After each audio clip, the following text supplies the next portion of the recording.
Welcome back to the Broad Street Sports Podcast featuring Zachary Chavy, and today I got special guest Ev. What's going on, man? What's up? I'm doing good. How are you? I'm good, can't complain. So we're going to talk about the first two games of the NBA Finals and then give our thoughts about Game 3 tomorrow. So Game 1 was obviously a thriller. OKC literally had the lead all the way up until the final seconds, and Tyrese Halliburton hit another one of his improbable shots to take Game 1. What were your thoughts on Game 1 as a whole? Um, I think the Thunder, they really showed how the series is going to be. I think for the Pacers, they really have to they have to step up. They have to they need someone to really be a superstar for them. Because the Thunder, they're pretty much established already. They got Shea. They know the roles. For the Pacers, they're kind of inconsistent at times. So they got to really find somebody to step up for them. Yeah, and I feel like this was like a classic OKC game. They controlled it throughout. They literally had a 15, 16-point lead with 9 minutes left, and Shea was playing his ball. Pacers really couldn't find anyone, and I feel like it was one of those signature wins for Indiana. They had Andrew Nembhard taking the ball and becoming the point guard in that last 5 minutes or so was a huge difference, and you could see the impact it made, and it was just those type of game I know we talked about they need a number one scorer. I feel like if they want to win this series, but they really didn't need that so much in that game, and it just really came down to Tyrese Halliburton with his heroics again. But after this game, how are you feeling about both teams? Do you think this was more on OKC, or you just think Indiana is this good of a team to win games like this? I think it shows Indiana they are a good team. Even though they were down, they can come back and win the game. OKC, I have OKC winning the series, but I don't think it's not gonna be easy. Yeah. Indiana, they definitely if they play right, they can come back even if they're down. They have the talent to do it, and they have a good bench too. Guys come off the bench, they can definitely produce. So. Yeah, and I feel like this just is because going into the playoffs, in my opinion, I felt the Pacers last year were better than this year, even though they didn't have Seattle. The Pacers just were they were a lower seed, but they felt like a better team. Halliburton really stepped up, but it is completely different. He's had 4-game winners this playoffs, and the way Siakam is coming to his own, and Rick Carlisle is really showing that championship at home he has. And I figured a lot of people give this comparison to the 2011 Mavs team. I don't know if they're going to win the finals per se, but I see a lot of similarities in that team. It's just if they can win it is the big thing. So. Yeah, I can see that. Mm-hmm. I do think Siakam was definitely an amazing pickup for them. That's definitely something that is helping them get as far as they're going. But I really want to see how it's gonna play out. How many games do you think it's gonna go to? I think the way the series is going right now, obviously we'll talk about Game 2 next. The way the series is going right now, I think it's all dependent on how tonight's game go. If OKC dominates like they did in Game 2 tomorrow night and goes up 2-1, this series is ending in, I think, 5 games. I think if they dominate, they'll be able to win like that. Because Indiana is weird. They're so good away, but they're terrible at home. They've had so many chances to close out series at home or go up and get an advantage, and they haven't. I just feel like if OKC dominates once again, and I feel like Shea is almost guaranteed to drop 30 every game this finals, because his mid-range game is one of the best, if not the best, in the league right now.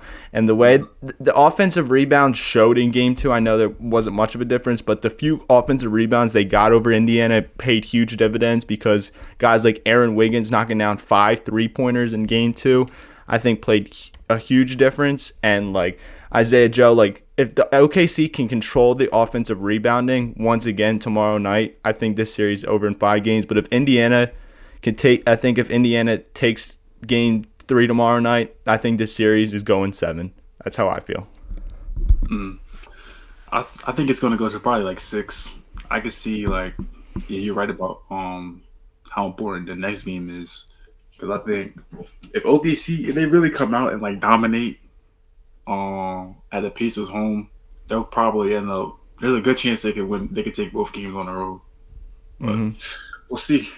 Yeah, and the way I feel about Indiana, I feel like the only way they can win this series is in 7 games, because I feel like OKC obviously beat Denver in 7 games, but it was a tough 7 games. Denver beat them and game 3 to go up 2-1, and then OKC had to take another game to get it to 2-2, and OKC ended up winning the series in 7 games because their debt showed to loom more larger than Denver's. And I feel like the same situation for Indiana. Say OKC goes in tomorrow night, takes a 2-1 series lead, all the pressure is back on Indiana, and then say they go and win game 4 to tie the series up 2-2. I feel like the way that would go is, one, I feel like Indiana might be more likely to win back in OKC, and then OKC to continue the series wins to send it to 7, and then it goes to 7 games. But I feel like the way looking at this series, the biggest question more than anything is if Indiana can get that number 1 score. And here's the question I have for you. Who do you trust more to be a number 1 scorer for Indiana the rest of the series? Pascal Siakam or Tyrese Halliburton?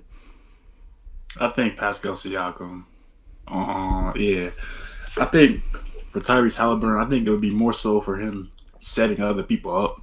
Like I feel like he needs to get like at least 15 points and set up his teammates. That will help them be more productive. But if Siakam can really step up and be a 25 plus per game, that's what they need. Yeah.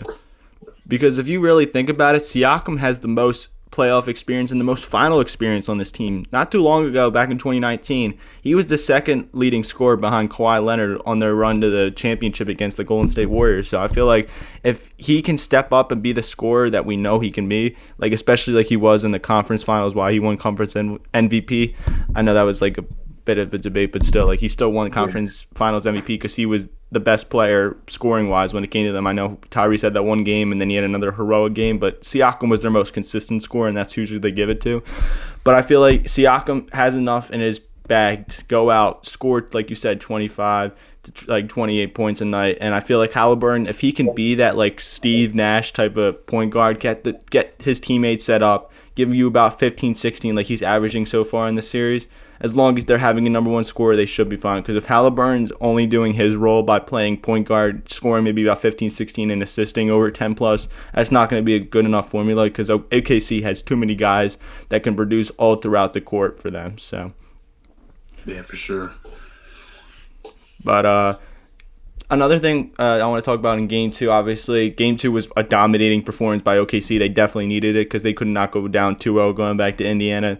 The bigger story I felt like in this game was the bench production they got. Like I mentioned, Aaron Wiggins knocking down 5 3-pointers. I did definitely not see that happening. And then obviously Alex Caruso being the Thunder's second leading scorer with 20 points. Do you think who do you think is going to be able to outlast this series more with their bench, OKC or Indiana? I think in terms of the bench, I think the Thunder, just because they don't have to be as consistent as often as they have to get a win, just because of the starters. Like, because the Thunder have like an established superstar, they know they can rely on somebody. Even if one of their bench guys isn't having like an Aaron Wiggins type of game, it's all right because it doesn't have to happen every night. That's the way I see it. Yeah, and I agree because thinking about it, Alex Caruso, he's been that perfect pickup for them. He was like the Drew Holiday pickup the Celtics got last year. Difference is he's just coming off the bench this year, and you can tell so much how much of a difference it's making. Like, he's been great on the defensive end, and then he's just had some scoring outbursts that have been insane. And the thing with the Thunder, they have a lot of 3-level scorers. Like, you got guys like Alex Caruso, you got, like I said, Aaron Wiggins. Isaiah Joe can knock it down from time and time again. And then you also got Cason Wallace. And the thing I want to ask you is, do you think tomorrow night the Thunder continue their lineup of starting Cason Wallace, or even more, do you think it's working so far in this series? Do you think they need to go back to the 2-center lineup of Isaiah Hartenstein and Chet Holmgren? That's a tough one. I think, honestly, it's better with Cason Wallace in there, just because. I mean, going with the 2 bigs, it works, but I feel like it's not that necessary. Like, the Pacers, they have size, but they're not like to the point where you really need that. Honestly, it's better to just go smaller and just play the way they did. Because they started Game 2 amazing. Like, they got out. I think it was like almost 20-point lead, and they kept that lead game. So yeah, I mean, they tried the 2 bigs again, but honestly, I don't think they really need to. Yeah, because the difference between these 2 games so far is there's the similarity between both games more than is OKC started off well. The difference is they continue to do that through Game 2. but in game one, they just folded down the stretch. Like OKC has won, I feel like, every aspect of the series so far except for the final 9 minutes of the fourth quarter. Like Indiana is literally the definition of a 48-minute team. Like you need to play them literally to the last little seconds for you to win the game if the game's close. But OKC, I feel like, took charge, and and OKC seems like a team that's been doing it for years, but this is really I think this is obviously their second year in the playoffs, but this is their first year as a dominant team. I felt like last year, obviously, they were the first seed, but they were really just players elevating their game, but it showed their experience in the playoffs. But this year, they're hungry, they're back, they're ready to do it, and Shea's showing why he's won the MVP this year, and he's been the scorer they needed to, and he's been their guy, and I feel like Hartenstein might have been the best pickup on their team more than Caruso, because Hartenstein has been great. Like, he's elevated his game even more than it was in the Knicks, and that's why he got paid, because he was great with the Knicks. But I feel like the size, and it's literally going to come down to the Thunder just need about 20-25% of their bench to produce like they did in Game 2, and they just need someone to produce behind Shai Gilgeous-Alexander. It's a pretty simple formula for Indiana. I feel it's a little bit more complex for Indiana more than it is OKC. Yeah, for sure. I could definitely see that. Yeah.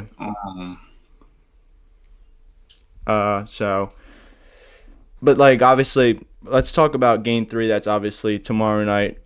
Do you have anybody in mind that could possibly be an X factor for either team, Indiana or OKC? For the Pacers, I like Obi Toppin a lot. I think his Game 2, I don't think he had the best game, if I remember. Yeah, or Game 1, I believe he had locked down like 5 3-pointers. I have it up right now. So Game 1 he did amazing. Yeah, like he had 17 off the bench and was 5 of 8 from 3. Yeah, he had 3 last night. He went 1 of 8, 1 of 5 from the 3. So I think they can definitely get some more production from him. That would really help them. Yeah. So that's one thing. Do you have anybody for OKC in mind? Do you think anyone has you think Aaron Wiggins continues it, or you think Caruso just continues to be the player that he's been all throughout the playoffs? I think Caruso's going to stay like that. Even if he doesn't have as good of a game, I think he's going to stay at top form pretty much. In terms of Aaron Wiggins, I don't think that's going to happen all the time, but that's something you can definitely have to watch out for. So he's definitely, if he can do that more often for them, that's huge for them. So we'll just see how it goes. Yeah, because it's crazy. Like I mentioned with Siakam obviously being a finals. Caruso was in it a little while ago because he was starting for the Lakers back in the 2020 finals, and it's crazy to think that he's the veteran experience that they have on this team. Like he's the oldest player on this team, and 31's not even that old in the NBA, but he's pretty much the veteran guy on that team. So, but overall, who do you think takes Game 3 tomorrow night to go up in the series? I have the Thunder. I think they're gonna keep rolling. They have momentum right now, so they can, playing on the road is hard. But I think they really want to get one tonight. Yeah. Not tonight, but Game 3. Yeah. They really want to get one. So. Mm-hmm. I think it's gonna be OKC too.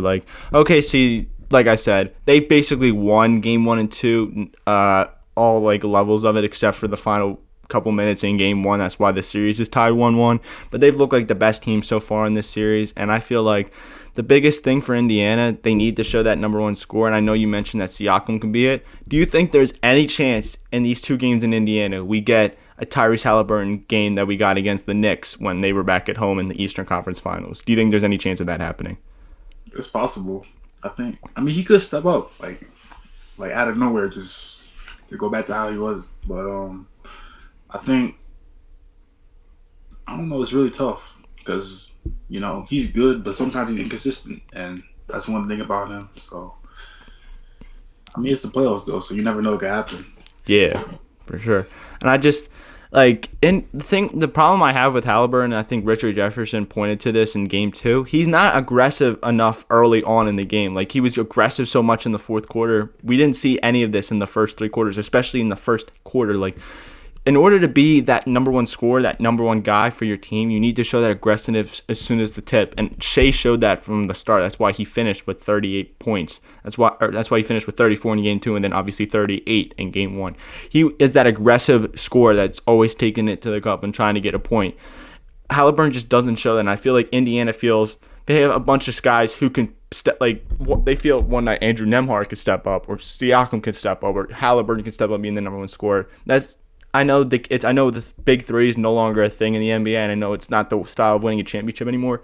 But you still need that number one scorer, and then you need a mix of number two scorers to be a championship level team. I think, in my opinion, and Indiana just feels differently, and I feel like that's what's holding them back right now.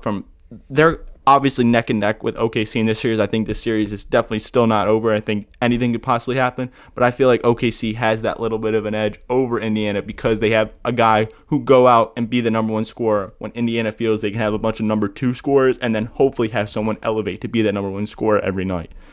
That could change though. So you never know. Yeah. No, it's definitely going to be exciting. I hope we see a little bit more of Game 1 in these two games in Indiana, because that's kind of really what you want in the NBA Finals. You want the best players to show out when it matters most, and you want to see the best basketball because the NBA Finals, they got here for a reason. They deserve to be here, so you got to see you want to see the best in them. So, but before we wrap this up, I know we were talking about it beforehand. How are you feeling about this NBA offseason that's coming up as we have the drafts a few weeks away? Do you think it's going to be one of the craziest one? It's one of the most explosive ones, like Shams is predicting it to be? I think so. I think it's going to be a lot of movement, a lot of trades. The draft is going to be exciting. Really want to see what happens with certain teams. Yeah, especially my Warriors. I don't know what they're going to. But it's a lot happening. A lot that's already being talked about. So I'm excited to see what happens. Yeah, and I got to ask you, as being a Warriors fan, what do you think they should do with Kuminga?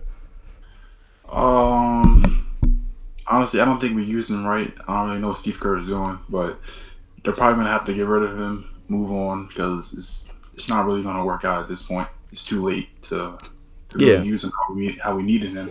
But I mean, he's an amazing player. He showed at the end when he started to get minutes, but it's a little bit too late. So they'll probably end up moving him, maybe a trade, maybe get some draft picks, maybe. It's tough. We'll see. Yeah, because the one common thing I've been seeing with Kuminga is him going to like the Brooklyn Nets. So I got to ask you, what would you think of a deal of sending him to Brooklyn in exchange for a guy like Cam Johnson? Do you feel like Cam Johnson would fit into this system? I think he would. He's a great shooter. He can move. Is he good defensively? Yeah, like he's like one of the best defenders in the league. Like he can get you rebounds. He can get you rebounds obviously, but he can play. I think he can cover 1 to 5. Yeah, that's something we need. We also need some. I think we need like an actual center instead of playing small ball all the time. But that's really on Steve Kerr to see how he wants to do. No, I definitely think it's going to be interesting. But then, one more thing before we wrap it up. Can you give me one team for Giannis you think he's going to go to, and one team KD you think where you think he's going to end up? For Giannis, I would love to see him come to the Warriors. And then for KD, that's tough.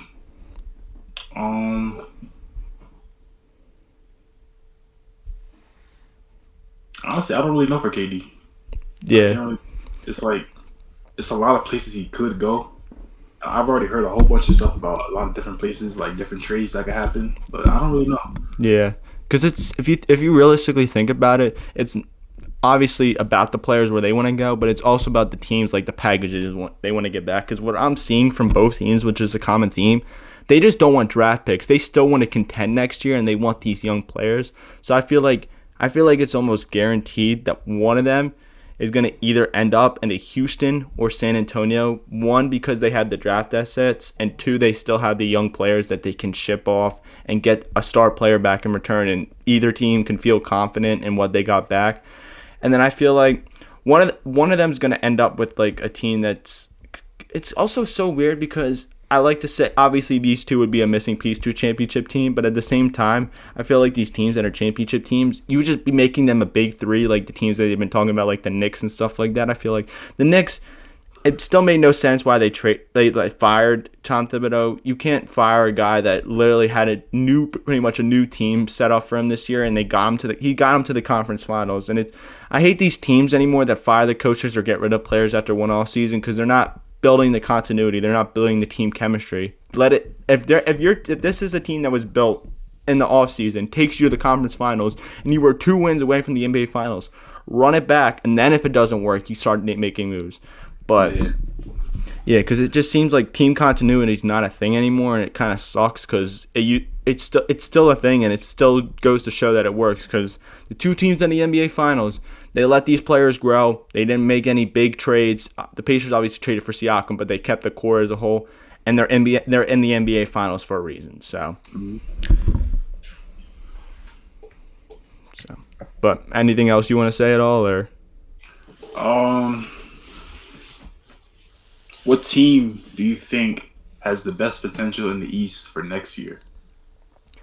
Judging off of how things are looking right now.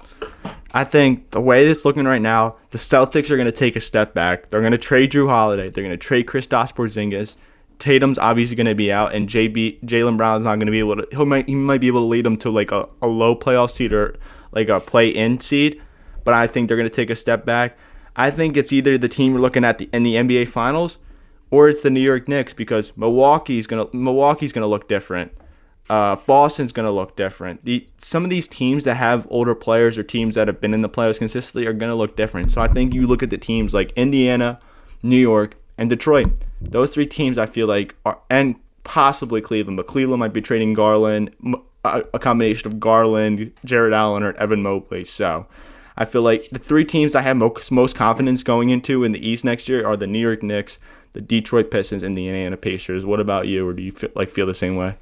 Yeah, I'm pretty similar to you. I think the Knicks, they're going to be strong next year, depending on how much they do, especially with the coaching change and what happens with that. But I think they're still going to be strong next year, top team in the East. And then I like Cleveland a lot. Mm-hmm. They might lose somebody, but I think they're still good enough, even the way they were now. Because, I mean, they didn't have Garland. They were still playing amazing. Yeah. Yeah. What do you think about the West, though? The West, I think it's going to be another dogfight because you got you got a good likely chance that the NBA champion is coming back to the West, most likely if OKC wins this. You know Denver is going to they're going to be looking around the Kevin Durant trades. They're definitely calling out Phoenix to see what would they be interested in.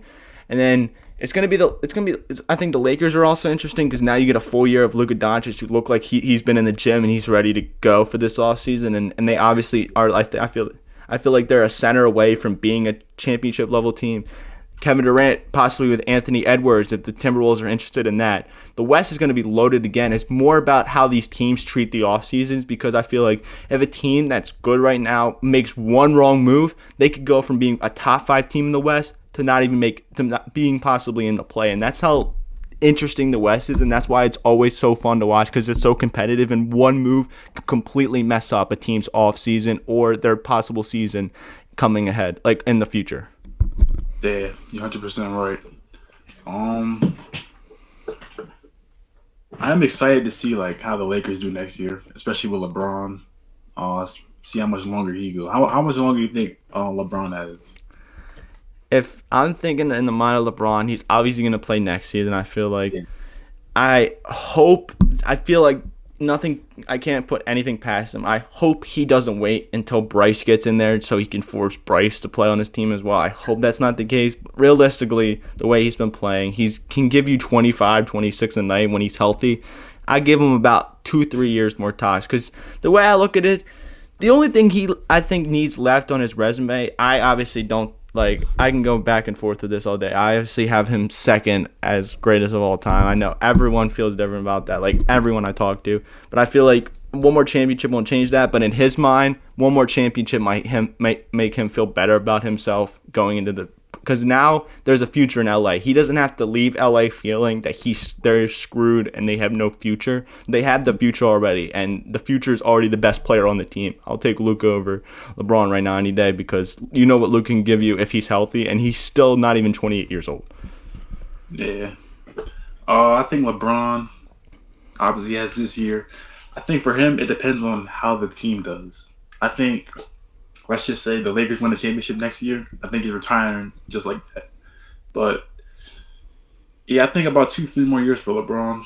I don't think he's gonna go to like 4 plus. I don't really see it. But yeah, he doesn't really have anything more to accomplish. He has it all. So it's either you have him as a GOAT or you don't. That's really it. Yeah.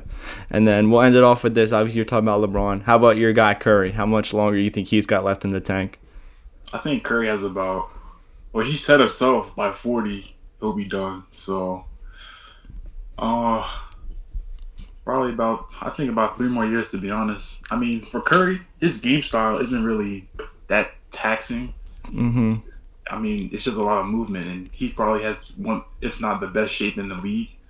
Um, it's just about movement for him. So I think he can. I mean, he can go for a while. So yeah, I think about 3 more years for Curry. Yeah. Hopefully, we can get another championship. That would be amazing. But, Yeah. yeah. So, but anything else you got left, or? Nah, that's it. I'm good. Okay. I'd like to thank Ed for coming on today, but that's going to wrap up today's episode. Thank you, everyone, for watching, and enjoy the rest of the finals. And like we said, hopefully it's a finals that we are hoping it can be. So, all right. See you guys.